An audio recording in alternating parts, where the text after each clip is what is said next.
Histoire. Il écoute avec attention cette histoire à lire. Une dame demande: Combien vendez-vous vos œufs? Le vieux vendeur répond: 4 € le paquet de 12, madame. La dame dit: Je vais prendre 3 € ou je pars. Le vieux vendeur lui répond: Achetez-les au prix que vous souhaitez, madame.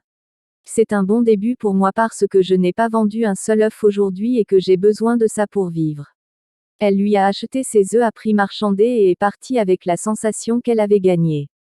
Elle est entrée dans sa voiture élégante et est allée dans un restaurant élégant avec son amie. Elle et son amie ont commandé ce qu'elles voulaient.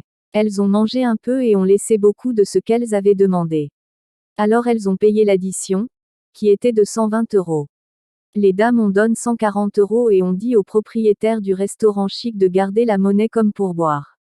Cette histoire pourrait sembler assez normale vis-à-vis du patron du restaurant de luxe, mais très injuste pour le vendeur des œufs. La question que ça amène est: pourquoi avons-nous toujours besoin de montrer que nous avons le pouvoir quand nous achetons à des nécessiteux? Et pourquoi sommes-nous généreux avec ceux qui n'ont même pas besoin de notre générosité? Une fois j'ai lu quelque part: mon père avait l'habitude d'acheter des biens à des pauvres à des prix élevés, même s'ils n'avaient pas besoin de ces choses. Parfois, il les payait plus cher. J'étais stupéfait. Un jour je lui ai demandé: Pourquoi fais-tu ça, papa? Alors mon père répondit: C'est est une charité enveloppée dans la dignité.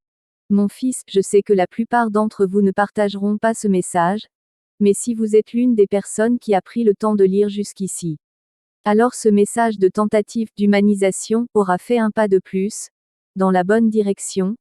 Cœur bleu, cœur rouge, cœur jaune, cœur violet, cœur et flèche. Abonnez-vous pour plus histoires. Merci.